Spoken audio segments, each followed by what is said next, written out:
మన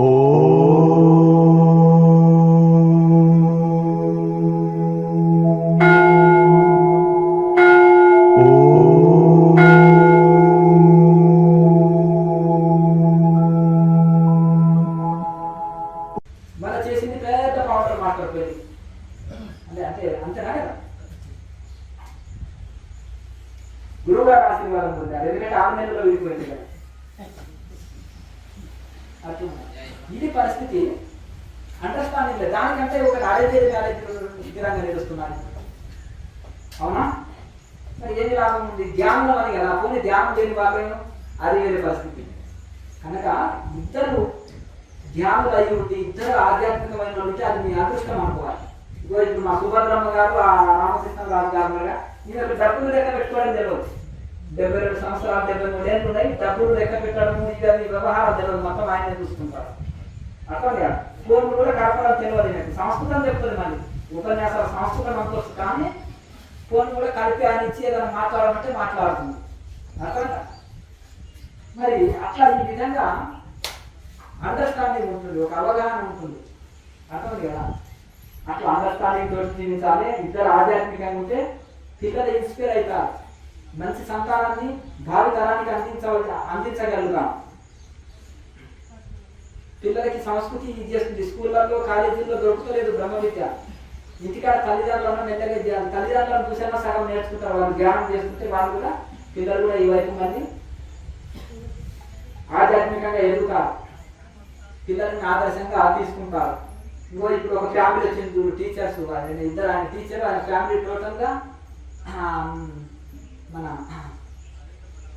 అట్లా రవి గారు నల్గొండ నుంచి ఇప్పుడే వచ్చాడు ఆయన. అయితే ఆ విధంగా మరి టోటల్ ఫ్యామిలీ ఎందుకు ఇప్పుడు ఎట్లయితే భార్య భర్తలు రవి గారు ఆయన ఇద్దరు ఆధ్యాత్మికంగా బతారు, ఆటోమేటిక్గా పిల్లలు కూడా ఆధ్యాత్మికంగా బతారు. అర్థమైంది కదా. అది కనుక ఆ విధంగా మనము రోజు వైరాగ్యంతో సాధన చేసుకోవాలి. అర్థమైంది. ఏదో చాలా మంది గాలి మాటలు ఉంటాయి, కొంచెం ఒక పరంపర లేదు, ఏం మాట్లాడుతున్నారో వాళ్ళకే తెలియదు. పిచ్చి కుక్క కలిసిన వాళ్ళ దాకా మాట్లాడతారు, ఏమి మాట్లాడుతున్నారో వాళ్ళకే తెలియదు. శాస్త్రాలు ఒప్పుకోరు, నియమాలు వద్దంటారు, గురువు వద్దంటారు, ఏదేది మాట్లాడతారో వాళ్ళకే తెలియదు. అటువంటి మాటలు అనుసరించదగినవి కాదు, వినదగినవి కావు. అర్థమైంది కదా. కనుక ఆ విధంగా ఒక మనకు ఏదైతే ఉందో ఈ శాస్త్ర ప్రకారం క్రియాయోగ గురు పరంపర, క్రియాయోగ గురు పరంపరలో ఉన్నామని మరవరాదు. అర్థమైంది కదా. బాబాజీ ఒక మనిషిలాగా జీవించి సామాన్య మానవుడిగానే జన్మించి సామాన్యుడి పౌరుడిలాగానే ఉండి ఒక చిరంజీవిగా మారాడు. అర్థమైంది కదా. మృత్యుని జయించిన ఒక మృత్యుంజయుడు ఆయన. మార్కండేయుడు 12 ఏళ్ళ ఆయుష్ కలిగిన అల్పాయుషి బాలుడు. అల్పాయుషి బాలుడు ఏమైండు? చిరంజీవిగా మారింది కదా. దేని వలన? ఈ సాధన వలన. ఆయనకు ఎవరు? వశిష్ఠుడు గురువు. తల్లిదండ్రులు మృకండ ఋషి కదా. మరి ఆయన మరి వశిష్ఠుడి శిష్యుడు కనుక ఆ విధంగా మనకు ఈ విధంగా ఒక ఋషి పరంపరలో ఉన్నామని మరవకూడదు. సప్త ఋషులు చేశారు, దేవతలు చేశారు ఈ సాధన. ఉపనిషత్తులు ఉన్నాయి, ఉపనిషత్తు ఋషులంతా ఈ సాధన చేశారు. ఇది నిన్న మనకు అనుకోలేదు. ఉపనిషత్తు సాధనే. మహాముద్రలు ఉపనిషత్తులో చూపిస్తాం, కేసరిముద్రలు ఉపనిషత్తులో చూపిస్తా, స్తోత్రాలు చేసినాయి. జ్యోతి ముద్ర ఉపనిషత్తుల్లో. అర్థమైంది కదండి.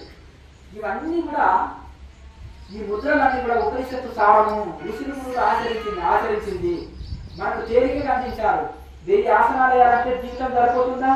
ఉన్నదే తక్కువ టైం. 1000 ఆసనాలకు సరిపోతుందా? అందుకనే 1000 ఆసనాలు వేస్తే ఫలితం వస్తుందో, 50 ప్రాణాయామాలు చేస్తే ఫలితం వస్తుందో, ఈ సింపుల్ టెక్నిక్ లో మీకు ఆ ఫలితం వచ్చేటట్టు గురువులు మనకు ఉపనిషత్తు సారమల్ల తీసి బాబాజీ మహారాజు మనకు అందించారు. అలాగే ఇంకా టైం వేస్ట్ చేయవలసిన అవసరం లేదు. మనకు ప్రచారం అక్కర్లేదు, మనకు పేరు ప్రతిష్టలు అక్కర్లేదు, మనకు డొనేషన్లు అక్కర్లేదు. మన ఆత్మ కళ్యాణం కోసం, మన మోసం కోసం మనం వచ్చినాము. మన మోసం మనం పొందాలి, మనం సాధన చేసుకోవాలి. టీచర్ అయిన తర్వాత పాఠాలు. మొదలు టీచర్ కాకపోతే పిల్లవాడు 1వ తరగతి ఫెయిల్ అయితే ఆయన కరెక్టర్ అంటున్నాడు. అంతేనా కదా. ఏది చదువుతలేదు అంటే నేను కరెక్టర్ అంటే బెత్తం కూడా ఎలా ఉంది అంటాం. అర్థమైంది కదా. వెదవలని కూడా అంత తిరిగి చెడిపోయినవా నువ్వు? మార్కులు కూడా ఫస్ట్ క్లాస్ రాలేదు, సెకండ్ క్లాస్ మార్కులు, అంతేనా కదా. అప్పుడే కలెక్టర్ అని తిరుగుతున్నావా? కలెక్టర్ గోల్ పెట్టుకున్నామా? కలెక్టర్ కావాలని గోల్ పెట్టుకో, చదవాలి, ఇంకా 18 ఏళ్ళు చదవాలి బాబుని మన చిన్నపిల్లలు చేస్తారు అంటాం కదా, అంతేనా? అట్లా కనుక అట్లా పగటి కాలం లేకుండా మనం ఈ విధంగా మంచిగా వైరాగ్యం కలిగి ఉండి సాధన చక్కగా చేస్తే తప్పకుండా అసాధ్యం మాది కాదు, సుసాధ్యమే, కానీ కొంత కష్ట సాధ్యం.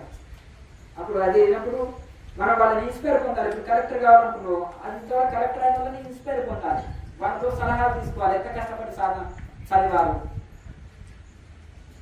అట్లా ఆ విధంగా మనం కూడా ఒక లక్ష్యం పెట్టుకొని దాని ప్రకారంగా మనం సాధన చేస్తే తప్పకుండా మనం ముందుకు వెళ్తాం. మీకేమైనా సందేహాలు ఉంటే అడగండి, మీకేమైనా డౌట్లు, సాధనలో ఏమైనా డౌట్లు ఉంటే అడగండి. ఈ యోగం చేసిన ముద్ర చేసిన తర్వాత శీర్షాసనం చేయొచ్చా? ఓపిక టైం ఉంటే వేసుకో, మంచిదే కదా. ఆసనాలు నేనే కాదను, సాధన చేయకుండా ఉత్తి ఆసనాలు వేసుకుంటే జట్టు కూడా హ్యాపీగా ఉంటుంది, గడ్డి తిన్నందుకు హెల్తీగా ఉంటుంది, అంతేనా కదా. ఉత్తి ఆసనాలు వేస్తే ఏముంటుందంటే నీకు హెల్త్ బాగానే ఉంటుంది, కాదంటలేదు, కానీ మనశ్శాంతి కూడా రాదు. ఆసనాలతో ప్రాణాయామంతో వస్తుంది మనశ్శాంతి, మనసు అంతర్ముఖమైంది. అవి చేసినాక ధ్యానం చేయకపోతే వాళ్ళ లాభం లేదు. ఇవి లేకుండా ఉత్తి ధ్యానం చేస్తామని నిద్రపోతే లాభం లేదు. ఈ లింకులు ఉంటాయి.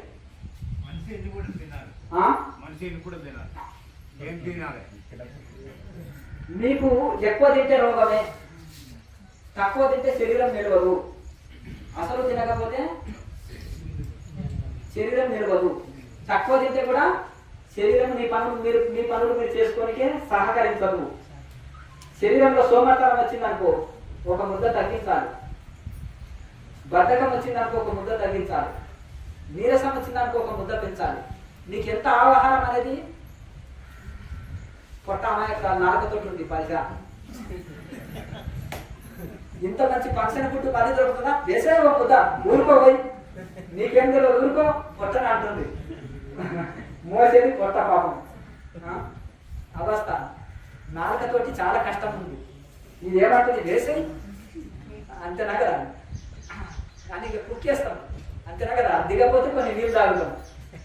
అట్లా కాకుండా ఇక పొట్ట మాట కూడా వినాలి. నేను ఇంత భరించలేను, నన్ను అవస్థ పెట్టకు, నేను నోరు లేనందుకు అమాయకురాలను చేసి నువ్వు ఇబ్బంది పెడుతున్నావు అని అనకుండా కొంత చూస్తూ పోతున్నారు. ఆహారంలో పొట్టని 4 భాగాలు చేస్తే సగ భాగం ఆహారమే తీసుకోవాలి, పావు భాగం నీరు తీసుకోవాలి, పావు భాగం శ్వాస తీసుకున్నట్టు కోసము ఇచ్చారు. భోజనం చేసినా కానీ వడివడిగా నడవగలగాలి, వేసి భూమిని పట్టుకొని లేవడం కాకుండా. అర్థమైంది కదా. అట్లా ఆ విధంగా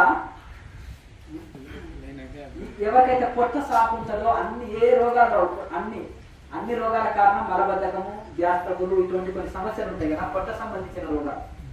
పొట్ట కరెక్ట్ క్లీన్ ఉంటుంది అనుకోండి, అదే క్రియాయోగంలో ఉంది. సరే ఖాళీ పొట్టతోటి సాధన చేయాలని చెప్తాం మేము, కానీ ఉదయం కడకుట్టాలు తీర్చుకోమంటున్నారు. రాకపోతే ఏం చేస్తాం స్వామి అంటే కూర్చో. మహాముద్ర కరెక్ట్ నువ్వు 3 సెట్లు వేస్తే బాత్రూమ్కి వెళ్ళాలని అంటుంది, అర్థమైంది కదా. ఆటోమేటిక్గా నీకుండే గ్యాస్ కానీ నీకుండే జీర్ణశక్తి వెంటనే పని చేసేసి అక్కడ ఆపొద్దు. నాకు సాధన చాలా ముఖ్యం, ఇక నేను లేవను, ఊరుకోవాలి, కాసేపు ఓడ్చుకో అని అట్లా చేయదు. కాలకృత్యాలని అదిమి పట్టడం, అలాగే దాన్ని బలవంతంగా నిలుపుకోవడం, అది పెద్ద రోగానికి కారణం. అర్థమైంది కదా.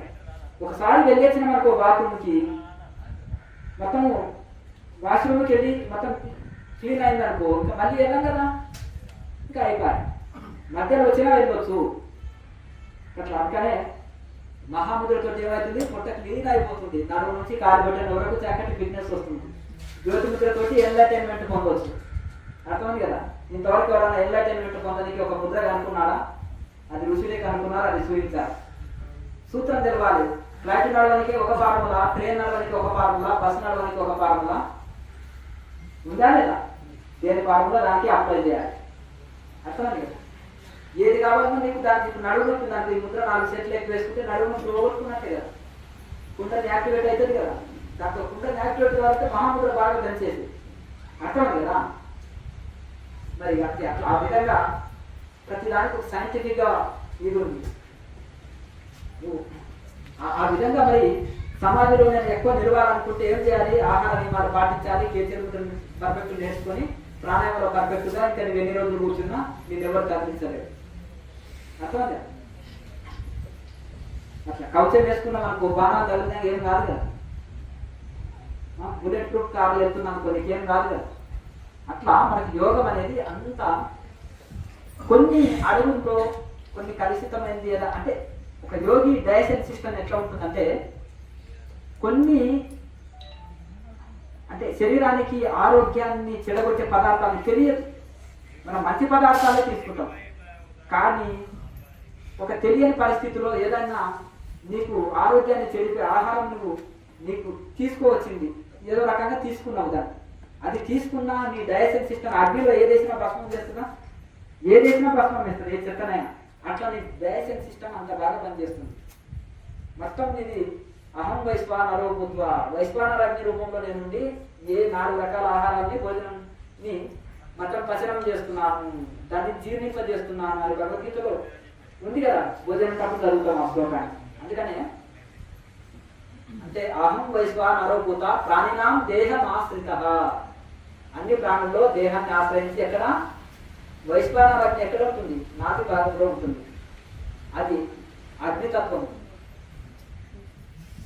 అది ఏ ఆహారమైనా భోజనం చేస్తుంది. యోగి డైజెషన్ సిస్టమ్ అంత చక్కగా పనిచేస్తుంది. ఎవరు ఎక్కువ ప్రాణాయామం చేస్తారనుకోండి వాళ్ళకి విపరీతమైన ఆకలి వేస్తుంది ప్రారంభంలో 6 months వరకు, తర్వాత మెల్లగా తగ్గుతూ వస్తుంది. అట్లా ఈ విధంగా మీరు చక్కగా సాధన చేస్తుంటే ఈ అన్ని రకాల మొదలు ఈ మోక్ష సాధనకి, మోక్ష సాధన చేస్తే ఏమి లాభము? మొదటి లాభము చక్కటి ఆరోగ్యము, రెండో లాభము మానసిక ప్రశాంతత, మూడో లాభము మోక్షం. మోక్ష సాధనే చేస్తున్నాం, ఆరోగ్యం కోసం మేము ప్రాకులాడుతాం. ఆరోగ్యం సెట్ చేసుకోవడం అనేది అసలు మేము కౌంట్లకే తీసుకోం ఆ విషయాన్ని. ఇందులోకి చాలా మంది ఏమంటారు, జిమ్లు వెళ్తారు, జాగింగ్ వెళ్తారు, వాకింగ్ చేస్తారు, ఎన్నో తలకిందుకు తప్పదు చేస్తారు. దానికోసం అసలు కౌంట్లోకే తీసుకో ఆరోగ్యాన్ని సరి చేసుకోవడం అంటే అసలు లెక్కలోకి లేని విషయం ఇందులో. అంటే మీరు ఇప్పుడు ఇన్ని ఆరోగ్య సమస్యలు ఉన్నాయంటే ఇంట్లో చెప్పిన డైట్ పాటిస్తూ శాకాహారాన్ని తీసుకుంటూ మితాహారాన్ని తీసుకుంటూ ఈ మోక్ష సాధన చేస్తే ఆటోమేటిక్గా సెటరైట్ అయిపోతుంది కదా, చక్కటి ఆరోగ్య స్థితి లభిస్తుంది కదా. రెండోది మనశ్శాంతి లేదంటే బీపీ బాగా పెరిగిపోతుందంటే, టెన్షన్ బాగా ఉన్నాయి, ఒత్తిళ్ళు ఉన్నాయి, అంతేనే కదా. ఫ్యామిలీ ఒత్తిళ్ళు, ఉద్యోగ ఒత్తిళ్ళు, రకరకాలుగా ప్రతి ఒక్కరు. కనీసం వృద్ధులన్నా ప్రశాంతంగా ఉంటారంటే కోపం తగ్గేది చెప్పండి స్వామీజీ అంటారు. చిన్న పిల్లవాడు మా మమ్మీని కోపం అవుతున్నా అలా నాకే బాధేస్తుంది, అలా కోపం తగ్గే మాట చెప్పండి స్వామీజీ అంతేనా కదా. ఊరికి చెప్పేసి వస్తారు, నాకు బీపీ పెరుగుతుంది చూడు అంటాను, అంతేనా కదా. ఊరికి సలహాలు ఇస్తారు, ఉచిత సలహాలు, అనవసరమైన ఊరికి బుర్ర తినేస్తారు, అందుకనే నేను కోపం వచ్చి అనేస్తానంటారు. అవునా? మరి అంటే చిన్న పిల్లలకి, వయసులో ఉన్న వాళ్ళకి, వృద్ధులకి అనేది తేడా తెలియకుండా సహనం అనేది తగ్గింది, అంతేనా కదా. శాంతం అనేది లేదు. ఇవన్నీ ఎట్లా వస్తున్నాయంటే మనసు కంట్రోల్కి వస్తుంది, మనసులో శాంతి ఏర్పడుతుంటుంది, మంచి శాంతానికి వస్తుంది, మనసు ప్రసన్నత చెందుతుంది, సహనం ఏర్పడుతుంటుంది. మరి అందుకనే మనసు పీస్ఫుల్గా తయారైపోతుంది, చాలా ప్రశాంతత స్థితి వస్తుంది. మరి ఆరోగ్యం చక్కబడే మనశ్శాంతి ఉంటే చివరిలో అంత్యంలో మోక్ష సాధన. మరి అన్ని బెనిఫిట్స్ ఉన్నాయి కదా. ఒకటి పట్టుకుంటే అన్ని నీవు వచ్చేవి, ఇంకా ఒక సాధనని పట్టుకుంటే అన్ని వచ్చేసేది. ఇంకా దేనికోసం ప్రాకులాడనక్కర్లేదు. తపస్సు, స్వాధ్యాయం, ఈశ్వరణ క్రియాయోగ. తప్పించి చేసే ధ్యానం తపస్సు, పరమాత్మ కోసం తప్పించి చేసే ధ్యానం తపస్సు, స్వాధ్యాయము. అనాత్మ వస్తువులు వదిలి ఆత్మ వస్తువులు పట్టుకోవాలి. ఏది ఆత్మ, ఏది ఆత్మగాంధీ, ఏది శాశ్వతం, ఏది అశాశ్వతం. ఈ కనిపించేటివి అన్ని కూడా అశాశ్వతం. శాశ్వతమైనది భగవంతుడు ఒకటి, ఆత్మ ఒకటి. మరి దాన్ని పట్టుకొని ఆనందం. అశాశ్వతమైనవి పట్టుకుంటే దుఃఖమే, శాశ్వతమైనది పట్టుకుంటే అంత ఆనందమే. ఆనందో బ్రహ్మ, బ్రహ్మలో దుఃఖం లేదు, ఆనందమే. కనుక ప్రతి జీవి ఆనందమే కోరుకుంటుంది. నీ స్వరూపం ఆనందమే కనుక నువ్వు బ్రహ్మ స్వరూపానివే, ఆత్మస్వరూపానివే, నువ్వు ఆనందం స్వరూపానివే కనుక ఆనందం కోరుకుంటున్నావు. నువ్వు దుఃఖ స్వరూపం అయితే దుఃఖం కోరుకుంటుంది. కనుక ఈ విధంగా మనకు కావాల్సింది ఈ సాధన చేసినప్పుడు మనకు అన్ని లభిస్తాయి. ఆరోగ్యము, శాంతి, ముక్తి అన్ని లభిస్తాయి. కనుక సాధనని ఒకటి పట్టుకుంటే మనకు అన్ని లభిస్తాయి. ఇంట్లో తలకిందులు ఉండండి, 1000 ఆసనాలు వేయండి అని చెప్పట్లేదు కదా. అవునా? ఇక్కడికి వచ్చిన సాధకులను ఇంకో రకంగా ఏం వాడుకుంటలేం కదా. ప్రచారాలకో లేకపోతే పేరు ప్రతిష్టలకో, రోడ్ల మీద తిరగండి, డొనేషన్ కలెక్ట్ చేయండి చెప్తలేం కదా. మరి లేకపోతే మీరు ఇంకా రకరకాల కఠిన సాధనలు ఏం చెప్తలేం కదా. మరి చక్కగా కూర్చోలేని వాడిని ధ్యానం ఏం చేస్తారు? అర్థం కదా, అంతేనా కదా. ఇప్పుడు ఒక టీచర్ ఉన్నాడు, 5-6 సబ్జెక్టులు నిలబడి చెప్తాడా చెప్పడా? ఒక డాక్టర్ ఉన్నాడు, ఒక 10 ఆపరేషన్లు ఉంటే నిలబడి చేస్తాడా చేయడా? మరి ఫిట్నెస్ లేని ఆయన ఆ పని చేయగలుగుతాడా? ఒక షాప్ ఉంది, కదలకుండా 10 గంటలు కూర్చొని వ్యాపారం చేయాలన్నా వద్దా? కౌంటర్ మీద కూర్చొని, అంతేనే కదా. ఎంప్లాయీ ఉన్నాడు, సిస్టమ్ మీద కూర్చొని 8-9 గంటలు సాఫ్ట్వేర్ వాళ్ళు చేయాలన్నా వద్దా? ఉంటారు. మరి ఫిట్నెస్ ఉంటే ఆరోగ్యం ఉంటేనే డ్యూటీ చేయగలుగుతాం. ఆరోగ్యం లేకపోతే ఊరికే సెలవులు పెడితే ఉన్న ఉద్యోగం పోతుంది. నువ్వు పేషెంట్ నీకెందుకు ఉద్యోగం అంటారు, అంతేనా కదా. కనుక ఆ విధంగా మనము చక్కగా కుదుటగా కూర్చుంటే వ్యాపారం జరుగుతుంది. కుదుటగా కూర్చుంటే చిత్రమైన వాడు వ్యాపారం చేయలేడు, ఉద్యోగం చేయలేడు, ఆధ్యాత్మికంలో ఎదగలేడు. గుర్తుపెట్టుకోండి. ఓర్పు ఉండి సహనం ఉన్నోళ్ళే ఏ రంగంలోనైనా పైకి వస్తాడు. కనుక ఇప్పుడు మీరు కుదురుగా కూర్చోవడం నేర్చుకుంటే అన్ని వస్తాయి, అన్ని విద్యలు వస్తాయి, అన్ని ఏదైనా మనం సక్సెస్ సాధిస్తాం. మొదలు కూర్చోవడం నేర్చుకోవాలి. కనుక దీనికి ఒక ఆసనం, ఒక పద్ధతి, ఒక ఫార్ములా ఉంటుంది. కాబట్టి మీరు ఇది నేర్చుకున్న దాని ప్రకారం ఇది చేసుకోండి. మీకు క్రియాయోగ ప్రాక్టికల్ వీడియోలు ఉన్నాయి కదా, ఒక 1 వీక్ కొత్త వాళ్ళు ముందర పెట్టుకొని ప్రాక్టీస్ చేయండి. తర్వాత అవసరం లేదు. క్రియాయోగ క్వశ్చన్స్ ఆన్సర్స్ ప్లేలిస్ట్ చూడి మీ డౌట్లన్నీ తీర్చుకోండి, క్లియర్ అయిపోతాయి. అలాగే మీరు సబ్స్క్రైబ్ చేసుకుంటే అప్డేట్స్ ఎప్పటికప్పుడు మీరు మర్చిపోయిన గుర్తు చేస్తుంటాయి. అప్పుడు మనం అవసరమైనది చూస్తాం కాబట్టి అనవసరమైనది మిస్ అవుతాం. మనకు కావాల్సింది అవసరమైనది మిస్ కావద్దు, అనవసరమైనది మిస్ అయితే ఇంకా మంచిది. కనుక ఇంకేమైనా సందేహాలు ఉంటే అడగండి. టైం అయింది కాబట్టి అందరు భోజనం చేసే టైం అయింది, భోజనాలు చేసుకుంటారు. పొద్దున గంట, సాయంత్రం గంట క్రియాయోగం చేసుకోవడం అనేది, ముద్రలు వేస్తూ క్రియాయోగం చేసుకోవడం అనేది దానివల్ల ఏంటంటే సాధ్యమైనంత వరకు ఆలోచన స్థితి వస్తుంది కొంతవరకు. అయినా అందులో కూడా బాధ పెడుతుంటుంది అది. కానీ మిగతా సమయంలో ఈ ఆలోచన స్థితి అనేది బాగా బాధ పెడుతున్నది, అదే టెన్షన్ గురి చేస్తున్నది, అదే ఇబ్బంది పెడుతున్నది. అది రావాలంటే ఎలా? దాన్ని ఎల్ల వేళలా దైవ భావనతో గడపడానికి చూడాలి. నాకు తింటున్నా, తిరుగున్నా, కూర్చున్నా ఎల్ల వేళలా దైవ శరీరం కాదు ఆత్మస్వరూపాన్ని. ఇవన్నీ నష్టకరమైంది, నశించేటివి, నాశనం లేనిది, నాశరహితమైన ఆత్మని పట్టుకోవాలి. నశించేటివి అన్ని దుఃఖాన్ని కలిగించేటివి, వీటి కోసం ఎందుకు ఏడవాలి? నశించేటివి పట్టుకొని ఎందుకు ఏడవాలి? నాశరహితమైన ఆత్మ పరమాత్మని పట్టుకుంటే నాకు ఆనంద స్థితే కదా. ఎవరైనా పట్టుకెళ్ళారా? చక్రవర్తులు, రాజులు ఎవరైనా పట్టుకెళ్ళారా? మరి ఎందుకు ఓ మనసా ఎందుకు నువ్వు ఇంత దుఃఖిస్తున్నావు? ఏది తీసుకొచ్చినా ఏం కొండపోతావు? నశించేవాడిని పట్టుకొని ఎందుకు దుఃఖిస్తున్నావు? ఇక్కడ మీరు ఏమైనా తీసుకుపోయేది ఉంటే చెప్పు, నేను ఎంతైనా హార్డ్ వర్క్ చేస్తా, ఎంతైనా శ్రమిస్తా, నీకు ఎంత ఇదని చేస్తా. ఇవన్నీ ఇక్కడ వదిలిపెట్టేటివే కదా అని ఇట్లా మనసుకు జవాబు చెప్పుకోవాలి. విచారణ చేసి ఆత్మభావనలో అన్ని పనులు చేస్తున్నారు, అప్పుడు ప్రశాంతంగా ఉండగలుగుతాం. అందుకనే ఖాళీ టైంలో ధ్యానం చేసినప్పుడు చేయాలి, వేదాంత విచారణ చేయాలి, భగవద్గీత లాంటి చదువుకోవాలి, 12 సూత్రాలు చదువుకోవాలి. వేదాంత గ్రంథం చదవడం వలన దేహ భ్రాంతి వదులుతుంది, మాయా భ్రాంతి వదులుతుంది, ఆకర్షణ తగ్గిపోతుంటుంది, పరమాత్మ వైపు ఆకర్షితులై ఆధ్యాత్మికంగా ఎదుగుతాం. వేదాంతం అవసరం. ఆ వేదాంతం అంటే ఆత్మ, అనాత్మ, ఆత్మ ఆత్మగాంధీ, ప్రకృతి పరమాత్మ, దేహం ఆత్మల గురించి చెప్తుంది. కనుక దాని వలన నీకు ఆ మాయ ప్రభావం తగ్గిపోతుంటుంది. మాయ యొక్క మూలం వెలిగితే దాని ఆటలు రాగవు. దొంగని సీసీ కెమెరాలో వెళ్తే అబ్బో అన్ని నన్ను గమనిస్తున్నారని వారి ఆటలు చెల్లవు. అందుకని ఈ మనసు అనే దొంగని అబ్జర్వేషన్, వేదాంత విచారణతో వాడిని పట్టేస్తాం. ఆ మనసు ఆటలు చెల్లవు అక్కడ. కనుక అబ్జర్వేషన్ లో పెట్టాలి దాన్ని. కనుక మనసుని ఏం తింటుంది, ఏం ఆలోచన చేస్తుంది, ఏం మాట్లాడుతుంది అనేది అబ్జర్వేషన్ లో పెట్టాలి. కనుక వేదాంత విచారం చేయాలి, ఆత్మభావనతో అన్ని పనులు చేయాలి, దైవ భావనతో గడుపుతుంటే మనకు ఆ యొక్క ప్రపంచంలో తెలియదు. దీన్ని కాడి పెట్టొద్దు. చిత్తం ధ్యానం చేసేటప్పుడు బిజీ ఉంటాం, పని చేసేటప్పుడు బిజీ ఉంటాం. కాడి ఉన్నప్పుడు కూడా ఆత్మభావనలో ఉంటే ఇక మాయ ప్రభావం నడవదు. లేకపోతే మాయ ఎప్పుడన్నా మోసం చేస్తుంది మనిషి.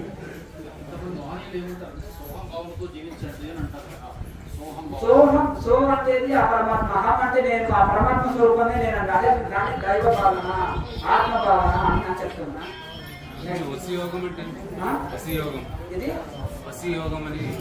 ఎన్నెన్నో పేర్లు పెడతారు దాని గురించి మనకి ఎప్పుడు.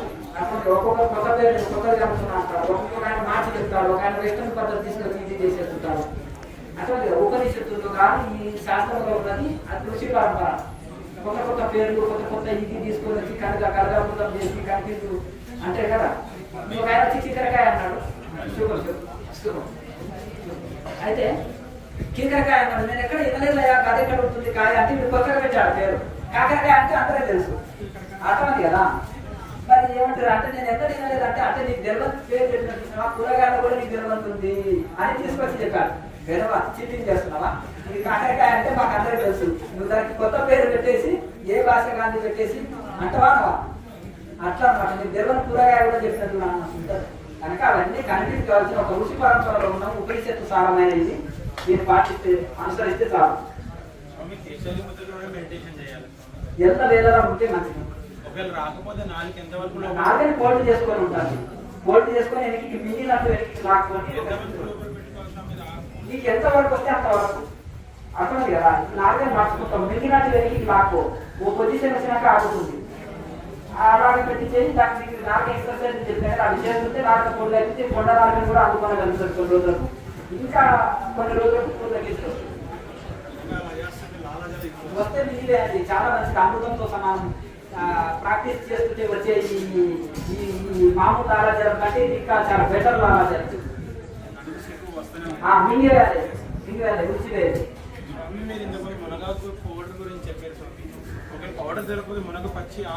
అంటే నేను ఎవరి కోసం చెప్పినా వాళ్ళే వాడాలి. నేను చెప్పిన సమస్యలు ఏమైనా ఉంటేనే వాడాలి. అనవసరంగా వాడవలసిన అవసరం. ఇప్పుడు మీరు వాడచ్చు ఏం లేదు. అంటే షుగర్ ఉన్న వాళ్ళేమో తీపి వాడద్దు. మునగాకు పొడి పాలలు కానీ తాగొచ్చు. ఒకవేళ షుగర్ ఏం లేదంటే ఇక బెల్లం తేనెలో మునగాకు పొడి వాడితే శరీరంలో కాల్షియం పెరుగుతుంది. కాళ్ళు చేతులు విరిగిన అతుకుపడతాయి. అలాగే శరీరంలో నీరు తీసేస్తుంది, వాతం తీసేస్తుంది. శరీరంలో నీరు తగ్గి ఎమ్మిగేటి తగ్గి శరీరం శక్తి ఏర్పడుతుంది. కాల్షియం తక్కువ కాల్షియం పెరుగుతుంది, కంటి చుట్టూ పెరుగుతుంది, లివర్ సమస్యలు పోతాయి, గుండె జబ్బులు పోతాయి. చాలా ఎక్స్ట్రా బెనిఫిట్స్ చాలా ఉంటాయి. దాని రసాన్ని కారం వేసుకుని తాగొచ్చు, ముట్టించి రసమైన తాగొచ్చు. గచ్చుకొని అంటే వాళ్ళు తినేది ఏ చెప్తాను మాట్లాడండి. చెప్పండి. శరీరంలో అపాన వాయువు ఎక్కువ విడుదలవుతుంది. గ్యాస్ట్రిక్ ప్రాబ్లం ఎక్కువ, మెడిసిన్ కూడా కంట్రోల్ అవుతుంది. ఈ క్రియ నేర్చుకోవాలని దానికి సుమాముకి ఆకు, నేల తంగేది ఆకు, అలాగే తెల్ల తెగడ మూలిక, ఈ మూలికని సమపాలలో పౌడర్ చేసి ఆమ్లం ఉంటుంది కదా, ఆమ్లాన్ని కొంచెం వెచ్చజేయాలి. పచ్చి ఆమ్లం గోరువెచ్చని చేసినాక ఆమ్లంలో తీసుకున్నా మంచిది. లేదంటే గోరువెచ్చని నీళ్ళలో మరించి కషాయం లేక కాకుండా గ్యాస్ ట్రబుల్, మలబద్ధక సమస్యలు, పొట్ట సంబంధించిన సమస్యలు ఏది రావాలి. క్రియతో చేసుకోవచ్చు. క్రియ ఎవరైతే ప్రారంభంలో పట్టు సాధించి మహాముద్ర పర్ఫెక్ట్ ఎవరైతే చేస్తారో గ్యాస్ ట్రబుల్, మలబద్ధకం ఏమి మహాముద్ర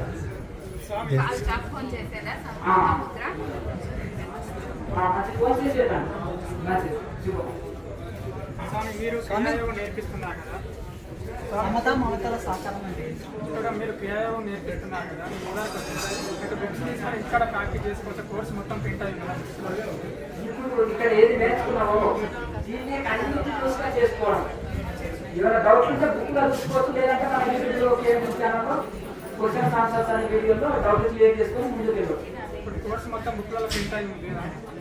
వీడియో పెట్టినా అందులో కూడా రాసి పెట్టారు. అందులో రాసి పెట్టారు, బుక్లో ఉంది, ప్లస్ వీడియో రూపంలో కూడా చేసి పెట్టారు. సమత మమతల సాకారం అంటే ఏంటి స్వామి? అంటే బాబా అంటారు కదా, సమత అంటే సమాన స్వరము. అర్థమైంది కదా. ఇప్పుడు మమత అంటే దాని మమకారం అని కూడా అర్థమైంది కదా. ఇప్పుడు మనిషికి సమానత్వం రావాలి.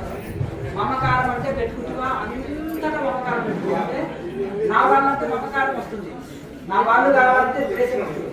అంతేనా కదా. మమకారం అంటే మమకారం పెట్టుకుంటే ప్రపంచంలో ప్రతి జీవి నా స్వరూపమే, నా వాళ్ళే అనుకో. నీకు ఏ ప్రాబ్లం ఉండదు, నీకు ఏ సమస్య ఉండదు, దుఃఖం అనేది రాదు. నా వాళ్ళు అనుకుంటూ అనుకో, వాళ్ళు నీకు మోసం చేసినా నీకు దుఃఖం కలుగుతుంది. లేకపోతే వాళ్ళు నీ మాట వినకున్నా నీకు దుఃఖం కలుగుతుంది. ప్రపంచం అంతా నా వాళ్ళు అనుకున్నారు. ఒక సన్యాసులు ఉన్నారు, వివేకానందులు అంటారు, ప్రపంచం అంతా నా వాళ్ళు అనుకున్నారు. ఇప్పుడు నా కుటుంబం కష్టాల్లో ఉంది, ఉద్యోగం చేసి పోషించాలి. ఈ ఒక చిన్న కుటుంబం కాదనుకుంటే ఆయనకు దుఃఖం కలుగుతుంది. తర్వాత అర్థమైంది కదా. విశ్వ కుటుంబం కోసం చిన్న కుటుంబం వదిలినాయం కదా. విశ్వ కుటుంబంలో వెళ్ళినాక విశ్వ కుటుంబం గురించి ఆలోచించండి. అంతే కదా. అర్థమైంది కదా. నీ చెల్లెలు ఉంది కదా, 1,00,000 ఎకరాలు ట్రాన్స్ఫర్ చేయాలన్నంత యోగి ఆదిత్యనాథ్ ప్రపంచం అంతా నా కుటుంబం ఒక చెల్లెలు కాదు, అందరూ నా చెల్లెలు ఆడవాలంటాను. ఎంతమంది చెల్లెలకి దుబ్బున్నాం అంతే కదా. మన తెలుగు రాష్ట్రాల్లో దోసుకోమంటే 10 లక్షల ఎకరాలు కబ్జా చేసి పడేస్తారు. 10 లక్షల కోట్లు కూడా విదేశాలు కంప్లీట్ చేస్తారు. మమత అంటే ఇది ఒక సన్యాసి రాజ్యం అయితే అట్లుంటారు. వాళ్ళని విమర్శించే వాళ్ళకి దర్శనం దొరకదు. అర్థమైంది కదా. ఇప్పుడు వాడు స్వార్థపరుడు అయితే సొంత ఫ్యామిలీకి బెనిఫిట్ చేసుకోవాలని చూస్తారు. ఆ నమ్మకారం చావదు. అర్థమైంది కదా. అది జాగ్రత్త రాజ్యం అయితే బాగుపడుతుంది. మమత పెట్టుకుంటే ప్రపంచం అంతా నా వల్ల అనుకో, ఇంకా నీకు భేదభావం లేదు. అర్థమైంది కదా. మమత పెట్టుకుంటే సమత ఉండాలి, మమత ఉండాలి. సర్వజీవులైన ఒక్కరి సమత మమత పెట్టుకుంటే దుఃఖం. మీ దగ్గర నుంచి మేము ఆల్మోస్ట్ ఒక 6 నెలల నుంచి వస్తున్నాం. అవును. దాని చెప్పిన ప్రకారం అన్నీ చేస్తున్నాం. మీరు చెప్పిన అనుభూతి మాకు కలుగుతున్నాయి. లోపల విఘ్నరాధం కానీ అన్నీ కలుగుతున్నాయి. నాడి శుద్ధి అన్ని శుద్ధి కూడా అన్ని క్లీన్గా అవుతున్నాయి. కానీ యాక్చువల్గా మనకు అది లోపలంతా అమ్మవారు మనకి కరుణించింది అన్నది మనకి కరెక్ట్గా ఎలా తెలుస్తుంది? కొంతమంది అపోహ చేయడానికి మళ్ళీ మీరు అన్నట్టు చెత్త యూట్యూబ్ పెడుతున్నారు. ఏమని మీకు కుండలి అవాకమైందంటే మీరు లేవాలి, ఇవన్నీ ఇట్లాంటివన్నీ అవన్నీ నేను ఒకటే చెప్తాను, ఈ మంత్రం చేయండి, కుండని గాలిలో చేస్తావు, నీకు జీవన దర్శనం ఇస్తారు, ఆయన దర్శనం ఇస్తారు, అప్పుడు పోతాయి. ఇంకా అంటే జీరో నాలెడ్జ్ వాడు గుర్తుపెట్టు. మరి యోగంలో పర్ఫెక్ట్ అయిన వాడు కాదు. అది అంటే ఇది లేదు, ఒక పరంపర ఉండదు, ఒక పాడుతారు. వాడు ఏదో జనాలను ఆకర్షించుకోనికి, శిష్యులను పెంచుకోవడానికి చెత్త పెడుతున్నాడు. మీరు వరల్డ్ ఫేమస్ అయ్యేది. లక్షల కోట్లు గుడిచిన రూపంలో సంపాదించడం. నేను ఒకటే చెప్తున్న వాడి గాలిలో మైండ్లో చెట్టు లేదు. ఇంకొకటి వాడు ఒక భోగి జీవితం. వాడు డబ్బే టార్గెట్. డబ్బు ఉన్నదని ప్రేమిస్తాడు, ప్రేమ చేస్తాడు. డబ్బు ఉన్నది బీదోడు వాడి కనీసం వాడి గేటు కూడా దాడలేదు, ఓపి లేదు. అది ఒక టార్గెట్. పెద్ద వ్యాపారం. వాడు సేవ చేయాలనే గుణం అస్సలు లేదు. చేస్తే ఒకటి ఏదో ఒక 5 పైసలంత సేవ చిన్న చేసి చూపిస్తాడు. ఏ పని తెచ్చినా డైరెక్ట్ చేస్తున్నాడు అంతే తప్ప ఒకటి ఇది లేదు. ఎక్కువ కోర్సులు ఎందుకు పెడతారంటే అది లాజిక్ చెప్తారు. ఎక్కువ కరెక్ట్ చేయదు. పిచ్చి కోర్సులు పెట్టాలనుకో, ప్రతి కోర్సుకి తను ఫీజులు పెట్టాలి కదా. ఒక కోర్సు చేసిపోయింది అనుకో, అది లాస్ట్ టైం ఫీజు కట్టి చేసిపోయాడు. ఇంకా అవసరం ఉన్న 2వ కోర్సు వచ్చింది అనుకో, దాంట్లో డబ్బులు వచ్చాయి కదా. ఇట్లా అడ్డగోలుగా పుట్టా పట్టే కోర్సులు. ఒక ఆయనకి ధ్యానం అంటే తెలియదు. వాళ్ళ గురుదేమో వల్లి నిద్రపోంటాడు, శిష్యుడేమో పండుగ నిద్రపోంటాడు శివాసనంలో. అతను ఆ ఆకు మైండ్ అతను 20 కోర్సులు పెట్టాడు. ఎన్ఆర్ఐస్ అంతా పిక్చర్లు చేసి 100 ఎకరాలు తీసుకొచ్చాడు. ఇక పడుకోబెట్టి నిద్రపోబట్టి హాస్టల్ ట్రావెలింగ్ గత జరగాలని పిక్చర్లు చేశాడు. ఏం చెప్పాలి చెప్పండి. అటువంటి కూడా గుర్తులు పడితే ఎంతమంది అమ్మాయిలు నష్టపోతారు. విద్యావంతులు, మహా కోటీశ్వరులు, విద్యావంతులు పిక్చర్లు అయిపోయింది. అర్థమైంది కదా. ఇప్పుడు గురువు అని పెద్ద లక్షల కోట్లు పెట్టి స్టాచ్యూలు కడుతున్నారు. నువ్వు గురువు సిద్ధాంతం పాటిస్తున్నావా? గురువు చెప్పే సమాత్వం నువ్వు పాటిస్తున్నావా? 10 లక్షలు ఇస్తే పాల పూజ చేసుకుంటుంది, వీటితో దగ్గరికి రానిపోతుంది. మరి ఆ గురువు చెప్పిన సమానత్వం దగ్గర ఎక్కడ ఉంది? గుర్తుపెట్టుకోండి. మరి సమానత్వం లేకుండా సమతా స్టాచ్యూలు పెట్టే అప్పు ఎక్కడ? గురువు విగ్రహం పెడితే చుట్టుపడదు, గురువు సిద్ధాంతాలు ఫాలో కా. అర్థమైంది కదా. స్తోత్రాలు చేయడము, గురువు అని పరంపర పేరు చెప్పుకోవడం కాదు. ఇంకా మన గురువుని ఇన్సల్ట్ చేసినట్టు గురువు పరువు తీసినట్టు ఇవన్నీ దీంట్లో సమానత్వం ఎక్కడ? దేవతల్లో వేరే ఉంటుంది, గురువులో వేరే ఉంటుంది. అయ్యా సైలెన్స్ మాట్లాడకండి బాబు. దీనిలో సమానత్వం ఎక్కడ ఉంది? అట్లా సమానత్వం ఆచరణాత్మకంగా ఉండాలి. మన ఏదో కోటీశ్వరుల చేతుల బానిసలుగా మారి దోసి అలా చేతులు పెడితే వాడి నీ చేతులు ఏముంది? నీకు చెప్పుకోవాలందా? ఆ సంస్థ నీ పేరు మీద ఉందా? ఆ ల్యాండ్స్ నీ పేరు మీద ఉన్నాయా? నువ్వు సన్యాసి నీ పేరు మీద ఉంటే నువ్వు కరెక్ట్ నడపగలుగుతావు. ఒక నార్మల్ రాష్ట్రం స్వార్థ పనులు చేతిలో ఉంటే వాళ్ళకి 20-30 మంది సంతానం ఉంటే వాళ్ళు ట్రాన్స్ఫర్ వచ్చేసి దోచేదేమో నీవు, పెట్టేదేమో వాడికి, వాడు రొటేషన్ చేస్తుంటే వాడి వ్యాపారాలు ఉంటాయి.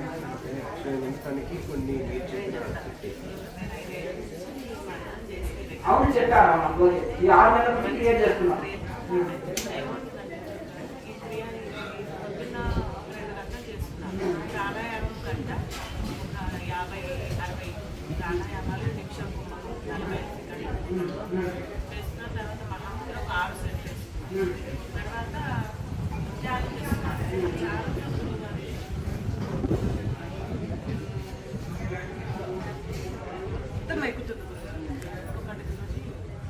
అయిపోయిన తర్వాత అరగంట తర్వాత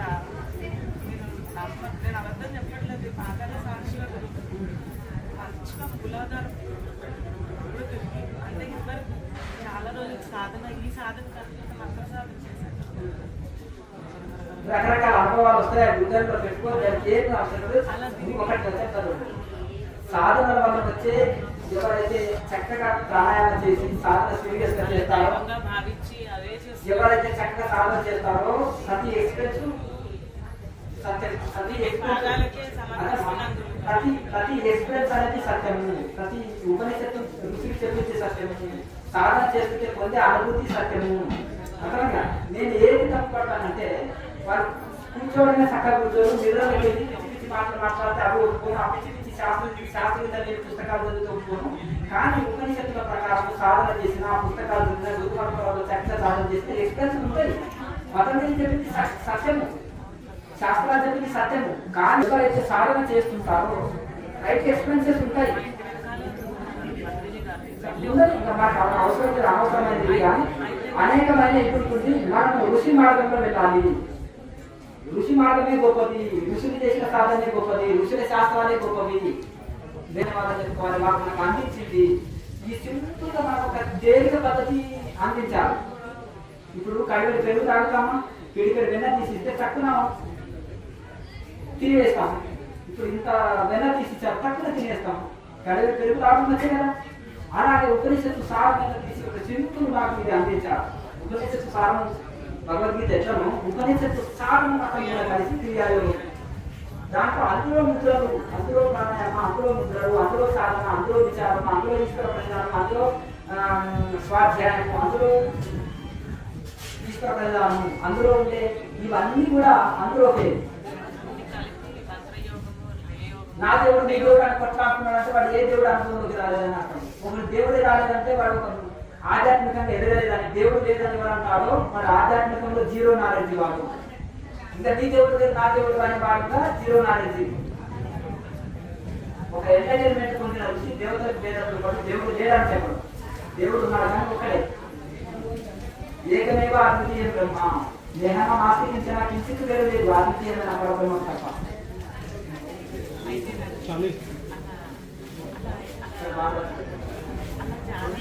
आपके आश्रम में पहली बार आया हूँ।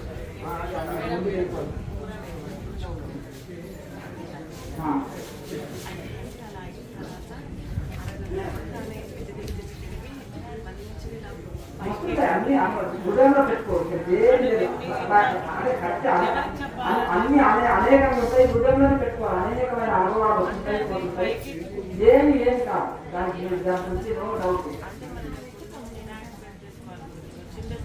ఇప్పుడు దాంట్లోనే ఇది ఉంటుంది. ఒకటి ఎవరైతే ఉంటున్నారో కొంతకాలం నుంచి సాధన చేసేటువంటి ఎవరున్నారో మీరు ఇప్పుడు భోజనం చేయకుండా అక్కడ వాళ్ళు ఒకరిద్దరు ఉన్నారు కదా పాత వాళ్ళు, ఒక నలుగురు అయ్యా నీవు ఈవిడ ఇంకొక ఆయన ఉన్నారు కదా, మహాలక్ష్మి గారు ఉన్నారు కదా, వాళ్ళు కాపాడు అక్కడ లాస్ట్ మెడిటేషన్ చేసుకోవాలి. పాత్రలు ఎవరైతే ఉన్నారో అది ఎవరు భోజనం చేయొద్దని చెప్పు. పాత్రలు అంటే ఒక నలుగురు ఐదుని ఈ రోజు సెలెక్ట్ చేసిన నేను చెప్తాను చెప్పిన తర్వాత. ఇంకా ఒక 5-6 మంది ఉన్నారు కదా, కూర్చోండి. आपके आश्रम में पहली बार आए, यहाँ पर जो ना पीपल का वृक्ष लगाना चाह रहे, आप क्या क्या? क्या पीपल का वृक्ष लगाना चाह रहे हैं, हम लगा सकते क्या? लगा गौशाला है तो वहाँ पर गाँवों को गौशाला नहीं है। पहले था तो मेंटेनेंस के लिए थोड़ा इसलिए तो दूसरा खेत लोगों की दिया, वो लोग गाय का पालन करें। चैनल में आपसे एक हम तो जम्मू में बहुत लोगों ने महाराज जी आप नॉर्थ इंडिया में है, आपका ब्रांच आप हिंदी में भी शिक्षण दे, ऐसा बहुत कम होता है। कानापुरी कमलापुरी शिक्षा पे सब कुछ भी है आपका आश्रम में, इसलिए ऐसा व्यवस्था हमारा नॉर्थ इंडिया में भी होना है।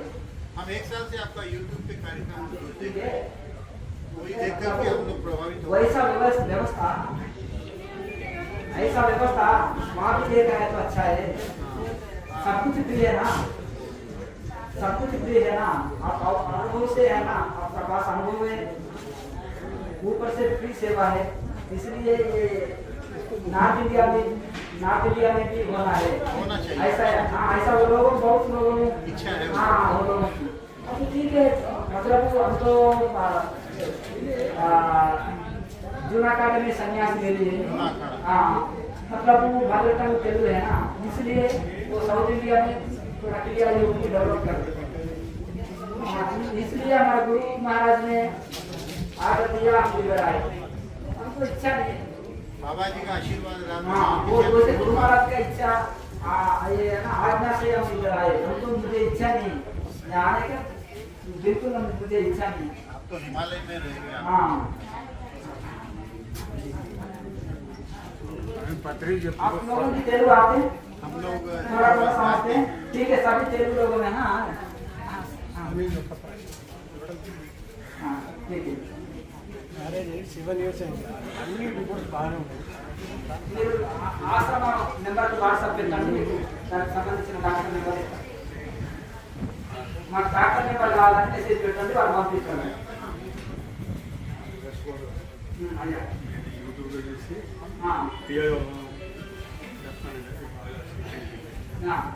వజ్రాసనం 6 గంటలు చేయమన్నారు తర్వాత సిద్ధాసనం 6 గంటలు ఉంటున్నారు అయితే మీ ద్వారా కానీ నీటిలో కూర్చొని చేయలేకపోతున్నాయండి ఆఫ్ చేసుకోండి మీరు అగ్నిలో కూర్చోవాలన్నా నీళ్ళలో కూర్చోవాలన్నా ఇది మనకు అవసరం లేదు శరీరం ఆధీనంలోకి వచ్చిందా మనసు ఆధీనంలోకి వచ్చిందా ఆరోగ్యం చక్కబడ్డదా మనసు ప్రశాంతంగా ఉందా ఒక ఆనంద పారదర్శక స్థితిని అందుకుంటున్నామా అది సాధనలో ఒక స్థితిలో ఉన్నాం అర్థమైంది కదా అది అందుకోలేక మనకి ఎన్ని వచ్చినా వృధానే ఒకరికి సకల సంపదలు ఉంటాయి ఎందుకంటే సంకల్ప ధ్యానం అంటే ఎందుకంటే నాకు ఒక 1000 కోట్లు రావాలని సంకల్ప ధ్యానం చేస్తున్నానండి అన్న ఒక చెప్తున్నాను సంకల్ప ధ్యానం చేసావు 1000 కోట్లు వస్తే నీకు ఆ 1000 కోట్లు నీకు ఆనందం ఇస్తాయని నీవు ఎట్లా భ్రమిస్తున్నావు అసలు అప్పుడు ఏం చేస్తావు కొంచెం శ్రమించే కూడా కష్టపడి పని చేస్తుంది అప్పుడు పని మానుకుంటాం భోగానికి అలవాటు పడతాం ఈ లోపల అన్ని రోగాలు ఉన్నాయి ఇంతవరకు కూలి చేసినప్పుడే నేను ఏదో ఒక చిన్న జాబ్ చేసుకునేటప్పుడే బాగా హార్డ్ వర్క్ చేస్తుంది పచ్చదన్నమైన నాకు ఆరోగ్యం ఉండేది సంపద వచ్చేసి నేను అన్ని కోల్పోయినాను నాకు ఏదో దేవుడానికి ఒప్పుకునేటండి వేల కోట్లు సంపాదించి చివరి దేశంలో కొడుకు కోడలు తల్లిదండ్రుల మాట అయినా లేకపోతే వేరే ఫ్యామిలీ పెట్టడం వాళ్ళు ఆయన ఆవేదనకు లోనై భగవంతుడు నాకు ఏ వద్దు నేను కూలి పని కానీ హైదరాబాద్ వచ్చినాను కూలి పని వచ్చి పచ్చడి చేసుకున్నప్పుడు సహాగా ఉన్నాను ఏ పిల్లల్ని కరాలి దుఃఖం ఎందుకు ఇదెందుకు కానీ ఏడ్చే తల్లిదండ్రులు ఇవన్నీ చేస్తున్నాయి మనం శాంతి ఉన్నామా కనుక ఆచలే వాడు ఐశ్వర్యం కోరికలే వాడు ఎప్పుడైతే మనశ్శాంతి సమస్యలు ఉన్నారా కానీ అవగాహన చేసుకుంటారు దాని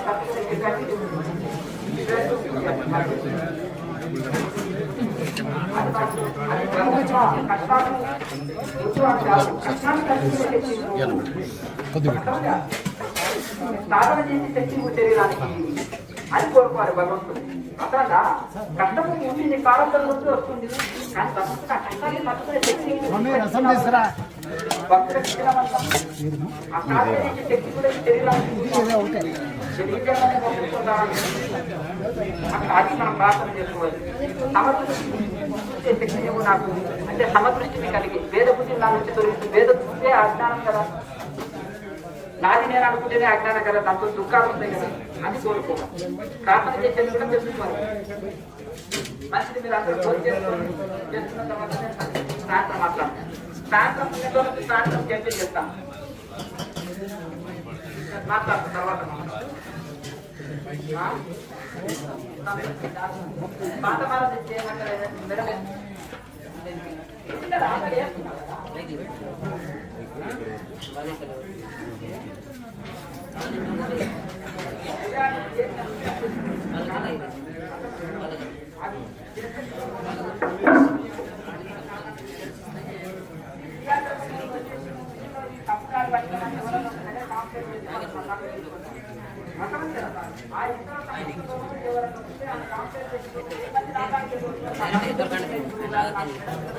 వచ్చి అయిపోయింది మన ఆశ్రమం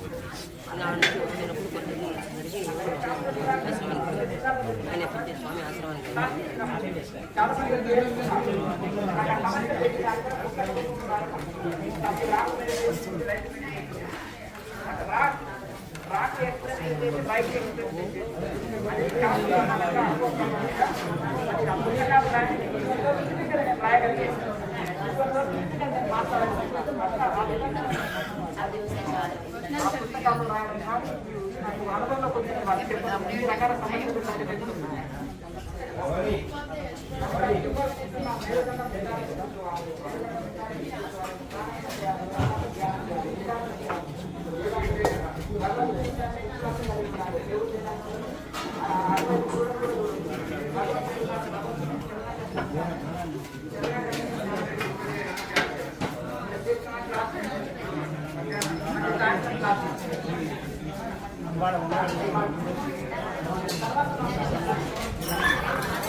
బాగున్నావా?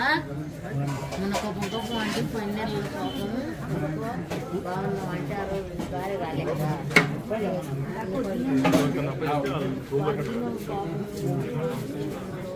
యువకులు ఉంటారు కదా, వేరే వాళ్ళు ఎవరన్నా వడ్డిస్తారు.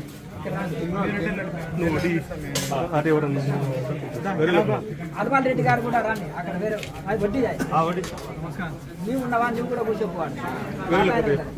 అయ్యా బాలచంద్ర నువ్వు వడ్డీ చూస్తారు. వేరే వాళ్ళు కూర్చోండి, పటాపట్ అయిపోవాలి.